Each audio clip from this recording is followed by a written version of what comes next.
ಈಗೆಲ್ಲ ನೋಡಿದಿರಿ, ಮಠದ ಪರಂಪರೆಯಲ್ಲಿ ಬಸವ ಜಯಂತಿಯನ್ನ ನಾವು ಆಚರಣೆ ಮಾಡಿಲ್ಲ ಅಂತ ಹೇಳಿ ಟ್ರಸ್ಟ್ನವರು ಇಲ್ಲೇ ಕೂತು ಹೇಳಿಕೆ ಕೊಟ್ಟಿದ್ರು. ಬಸವ ಜಯಂತಿ ಆಚರಣೆ ಮಾಡದೇ ಇದ್ರೆ ಈ ಭೂಮಿ ಮೇಲೆ ಬದುಕಲಿಕ್ಕೆ ಅವರು ಅರ್ಹರಲ್ಲ ಅನ್ನೋದನ್ನ ಈಗಾಗಲೇ ನಾವು ಬಸವ ಜಯಂತಿಯನ್ನ ಶ್ರೀಪೀಠದಲ್ಲಿ ಆಚರಣೆ ಮಾಡೋದ್ರ ಮೂಲಕ ತೋರಿಸ್ಕೊಟ್ಟಿದ್ದೇವೆ. ಇವತ್ತು ಪಂಚಮಸಾಲಿ ಸಮಾಜ ಬಹುದೊಡ್ಡ ಸಮಾಜ. 2008ರಲ್ಲಿ ಪೀಠ ಸ್ಥಾಪನೆ ಆಯ್ತು, ಫೆಬ್ರವರಿ 18. ಪೀಠ ಸ್ಥಾಪನೆ ಆದ್ಮೇಲೆ ಸಮಾಜ ಕಟ್ಟೋದಕ್ಕಿಂತ ಕಟ್ಟಡ ಕಟ್ಟೋದೇ ಒಂದು ಕೆಲಸ ಮಾಡಿಬಿಟ್ರು. ಟ್ರಸ್ಟಿಗಳಿಗೆ ಅವ್ರ ಸ್ಥಾನ ಮತ್ತು ಟ್ರಸ್ಟೇ ದೊಡ್ಡದಾಯ್ತೆ ಹೊರತು ಸಮಾಜ ದೊಡ್ಡದಾಗ್ಲಿಲ್ಲ. ಅವ್ರಿಗೆ ಸಮಾಜದಲ್ಲಿ ಕಟ್ಟಕಡೆಯ ಏನು ಸಮಾಜದಲ್ಲಿ ಹುಟ್ಟಿದ ಮಕ್ಕಳಿಗೆ ಮೀಸಲಾತಿ ಕೊಡಿಸ್ಬೇಕು ಅನ್ನೋ ಕಿಂಚಿತ್ತು ಕೂಡ ಕಳಕಳಿ ಅವರಲ್ಲಿ ಬರಲಿಲ್ಲ. ಕೇವಲ ವರ್ಷಕ್ಕೊಂದ್ಸರಿ ಹರಜಾತ್ರೆ ಮಾಡೋದು, ರಾಜಕಾರಣಿಗಳನ್ನ ಕರೆಸಿ ಅವ್ರಿಗೆ ಗೌರವ ಮಾಡಿ ಅವರಿಂದ ಯಾವ ಸರ್ಕಾರ ಇರುತ್ತೆ ಆ ಸರ್ಕಾರದಿಂದ ಅನುದಾನ ಪಡೆಯೋದು, ಪಡೆದ ಅನುದಾನವನ್ನ ಸಮರ್ಪಕವಾಗಿ ಬಳಕೆ ಮಾಡಿಕೊಳ್ಳದೆ ಬೋಗಸ್ ಪತ್ರಗಳನ್ನ ತಯಾರು ಮಾಡಿ ಹಣವನ್ನ ಬಿಡುಗಡೆ ಮಾಡ್ಕೊಳ್ತಕ್ಕಂಥ ಕೆಲಸವನ್ನ ಮಾಡಿದ್ದಾರೆ. ಇವತ್ತು ಸಮಾಜ ಬಾಂಧವರು ನೀವು ಮಾಡ್ತಾ ಇರೋದು ಸರಿಯಲ್ಲ. ಸಮಾಜ ದೊಡ್ಡದಿದೆ, ಕೇವಲ 7-8 ಜನ ಏನೋ ಟ್ರಸ್ಟ್ಗಳನ್ನಾಗಿ ನೀವು ಮಾಡ್ಕೊಂಡಿದ್ದೀರಿ. ಆ ಟ್ರಸ್ಟ್ ಕೇವಲ ದಾವಣಗೆರೆ, ಹಾವೇರಿ, ಚಿತ್ರದುರ್ಗ ಜಿಲ್ಲೆಗೆ ಸೀಮಿತ ಆಗಿದೆ. ರಾಜ್ಯದಲ್ಲಿ ಬಹುದೊಡ್ಡ ಸಮಾಜ ಇದ್ರೂ ಕೂಡ ಅನೇಕ ಶಾಸಕರುಗಳು, ಮಂತ್ರಿಗಳು, ಮಾಜಿ ಮಂತ್ರಿಗಳು, ಮಾಜಿ ಶಾಸಕರುಗಳು, ಸಮಾಜಕ್ಕೆ ದಾನ ಕೊಟ್ಟಂತವ್ರು ದೊಡ್ಡವರು ಅನೇಕರಿದ್ರು ಕೂಡ ಆ ಟ್ರಸ್ಟ್ನಲ್ಲಿ ಅವ್ರನ್ನ ಟ್ರಸ್ಟಿಗಳನ್ನಾಗಿ ಮಾಡಿಕೊಳ್ಳುವಂತ ಮನಸ್ಸೇ ಇರಲಿಲ್ಲ. ಅವರು ಹಾಲಪ್ಪನವರು ಸಮಾಜ ಕಟ್ಟಕ್ಕೆ ಬುನಾದಿ ಹಾಕಿದರು, ನಂದಿಹಳ್ಳಿ ಹಾಲಪ್ಪನವ್ರು. ಅವರು ಇಲ್ಲ ಅದರಲ್ಲಿ. ಅನೇಕರು ಹೇಳ್ತಾ ಹೋದ್ರೆ ಹನುಮಂತನ ಬಾಲದ ತರ ಪಟ್ಟಿ ಬೆಳೀತದೆ. ಇವತ್ತು ಕೋಟ್ಯಾನ್ ಕೋಟಿ ರೂಪಾಯಿ 2008ರಲ್ಲಿ ಪೀಠ ಸ್ಥಾಪನೆ ಮಾಡಬೇಕಾದ್ರೆ ಸಂಗ್ರಹ ಆಗಿದೆ. 18 ವರ್ಷ ನೀವು ಲೆಕ್ಕ ಕೊಟ್ಟಿಲ್ಲ. ಲೆಕ್ಕ ಕೂಡ ಕೇಳಿದ್ರೆ ಯಾರಾದ್ರೂ ಲೆಕ್ಕ ಕೇಳಿದ್ರೆ ನೀವ್ಯಾರು ಕೇಳಕ್ಕೆ? ನಿಮಗೇನು ಸಂಬಂಧ? ನೀವೆಷ್ಟು ಕೊಟ್ಟಿದ್ದೀರಿ? ಈ ರೀತಿ ಪ್ರವೃತ್ತಿಯನ್ನು ಇಟ್ಕೊಂಡು ಇದುವರೆಗೂ ಸಮಾಜದ ಮುಂದೆ ಗೌರವಯುತವಾಗಿ ಲೆಕ್ಕ ಕೊಡ್ಲೇ ಇಲ್ಲ. ಇತ್ತೀಚೆಗೆ ನಡೆದಿರ್ತಕ್ಕಂಥ ಒಂದು ಸಭೆಯಲ್ಲಿ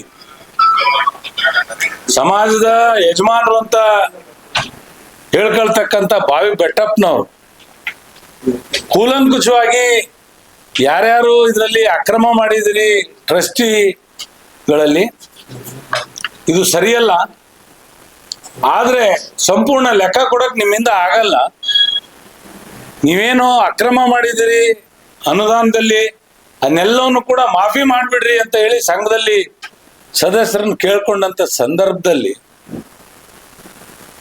ಅಲ್ಲಿ ಪ್ರಮಾಣ ಮಾಡಿ ಹೇಳಿದ್ರು ಅವ್ರು. ಅಲ್ಲಿ ಬಂತು ಪ್ರಾರಂಭ ವ್ಯತ್ಯಾಸ, ಲೆಕ್ಕ ಕೊಡಿ ಮಾತುಗಳು. ಅಲ್ಲಿಂದ ಲೆಕ್ಕ ಕೊಡಿ ಚಳುವಳಿ ಅಲ್ಲಿಂದ ಪ್ರಾರಂಭ ಆಗಿದ್ದು. ನಾವೇನು 18 ವರ್ಷ ಶಿವಶಂಕರ್ ಕುಟುಂಬ ಅಲ್ಲಿ ಹೋಗಿದ್ದೇನೆ, ಇಲ್ಲಿ ಇರ್ಲಿಲ್ಲ, ನಾನು ಬಯಸಿನೂ ಇರ್ಲಿಲ್ಲ. ಆದ್ರೆ ಸಮಾಜ ನನ್ನಲ್ಲಿ ಬಂದು, ನೀವು 18 ವರ್ಷ ಹೊರಗಿದ್ದೀರಿ, ನೀವು ಕೂಡ ಇದರಲ್ಲಿ ಸತ್ಯ ಧರ್ಮಕ್ಕಾಗಿ ಧ್ವನಿ ಎತ್ತದೇ ಇದ್ರೆ ಖಂಡಿತವಾಗಿ ಬಡವರ ಹಣ, ಬೆವರಿನ ಹಣ, ದಾನಿಗಳ ಹಣ ಇನ್ನೂ ಪೋಲಾಗತ್ತೆ.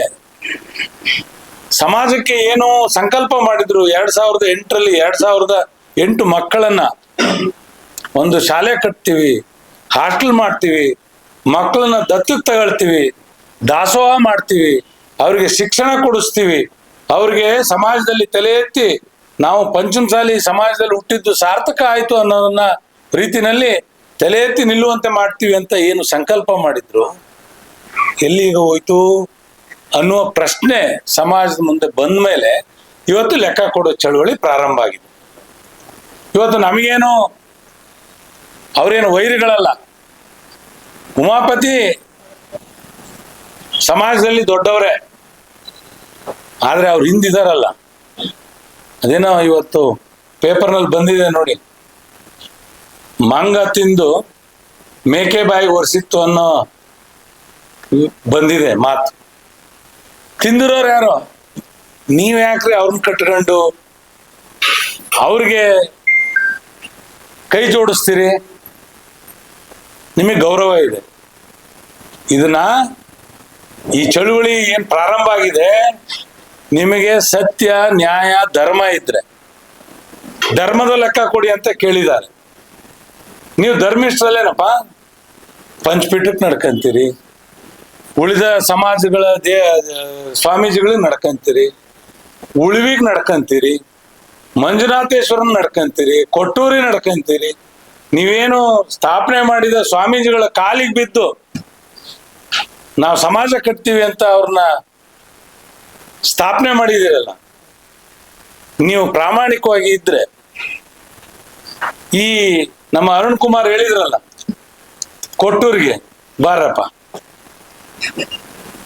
ಧರ್ಮಸ್ಥಳಕ್ಕೆ ಬರ್ರಪ್ಪ, ವೀರಭದ್ರೇಶ್ವರಕ್ಕೆ ಬರಪ್ಪ, ನಾವು ಪ್ರಾಮಾಣಿಕವಾಗಿದ್ದೀವಿ, ನಾವು ಕೊಡೋ ಲೆಕ್ಕ ಪ್ರಾಮಾಣಿಕವಾಗಿದ್ದೀವಿ ಅಂತ ಅಲ್ಲಿ ಪ್ರಮಾಣ ಮಾಡಿ ಬಂದು ಕೊಟ್ಬಿಟ್ರೆ ಲೆಕ್ಕ ಕೊಡಿ ಚಳುವಳಿ ನಿಮ್ಮನ್ನ ಪ್ರೀತಿಯಿಂದ ಸ್ವಾಗತಿಸುತ್ತೆ. ಇಲ್ಲದೆ ಇದ್ರೆ ನೀವು ಯಾವ ಲೆಕ್ಕ ಕೊಟ್ಟರು ಕೂಡ ಅದು ಸುಳ್ಳು ಲೆಕ್ಕನೇ. ಈಗಾಗಲೇ ಜನ ನಮಗೆ ಕರೆ ಮಾಡಿ ಪರಮೇಶ್ವರ್ ಗೌಡ್ರನ್ನ ನಾವು ಲೆಕ್ಕ ಕೊಡಿ ಚಳುವಳಿ ಹೋರಾಟ ಸಮಿತಿ ಅಧ್ಯಕ್ಷರನ್ನ ಮಾಡಿದೀವಿ. ಅನೇಕ ಫೋನ್ಗಳು ಬರ್ತಾ ಇದ್ದಾವೆ, ನಾವು ಅಷ್ಟು ಕೊಟ್ಟಿದ್ದೀವಿ, ಇಷ್ಟು ಕೊಟ್ಟಿದ್ದೀವಿ, ನಮ್ಮ ಹೆಸರಿಲ್ಲ, ನಮ್ಮ ಕುಲ ಇಲ್ಲ, ನಮ್ಮನ್ನ ಗಮನಿಸಿಲ್ಲ, ಏನೇನ್ ನಡೀತಾ ಇತ್ತು ಅಲ್ಲಿ ಅಂತ ಹೇಳಿ ಸುಮ್ಮನೆ ಪಟ್ಟಿ ಕೊಟ್ಟರ ದಾನಿಗಳ ಪಟ್ಟಿ ಬೆಳಿತಾನೆ ಇದೆ. ನಿಮ್ಮ ಹತ್ರ ಪ್ರಾಮಾಣಿಕವಾಗಿ ಪಟ್ಟಿ ಇದ್ರೆ, ನೀವೇನೋ ಹೇಳಿದ್ರಲ್ಲ ಯೂಟ್ಯೂಬ್ನಲ್ಲಿ ಬಿಡ್ತೀವಿ ನಾವು, ಯೂಟ್ಯೂಬ್ನಲ್ಲಿ ಜಗತ್ ನೋಡಂಗ, ಜನ ಯೂಟ್ಯೂಬ್ನಲ್ಲಿ ಕೊಟ್ಟಿದ್ರ ನಿಮಗೆ ದುಡ್ಡು?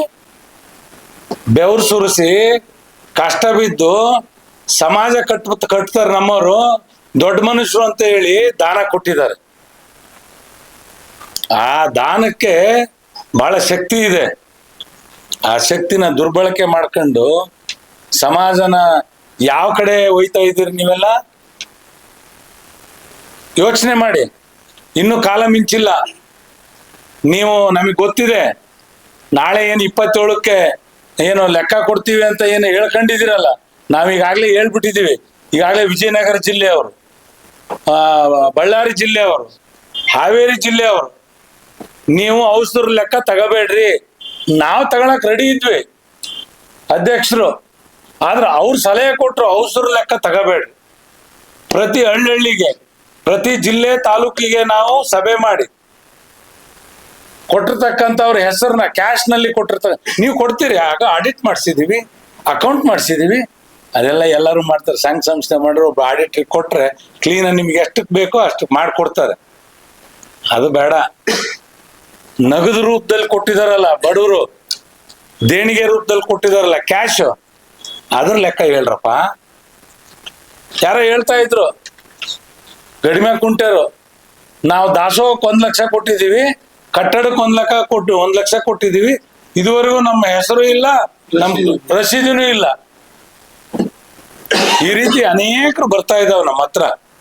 ಅದಕ್ಕೆ ನೀವು ನಾಳೆ ಕೊಡ್ತಕ್ಕಂಥ ಕಾರ್ಯಕ್ರಮ ಏನಿದೆ ಅದು ನಿಮ್ಗೆ ಗೊತ್ತಿದೆ. ರಾಜ್ಯಾದ್ಯಂತ ದುಡ್ಡು ಕೊಟ್ಟು ಜನ ಕರೆಸೋದು ರಾಜಕೀಯ ಕಾರ್ಯಕ್ರಮಗಳಿಗೆ, ಸಮಾಜ ಕಾರ್ಯಕ್ರಮಗಳಿಗೆ ಸ್ವಾಭಿಮಾನಿ ಸಮಾವೇಶ, ಸ್ವಾಭಿಮಾನಿಗಳು ಸ್ವಯಂ ಪ್ರೇರಿತರಾಗಿ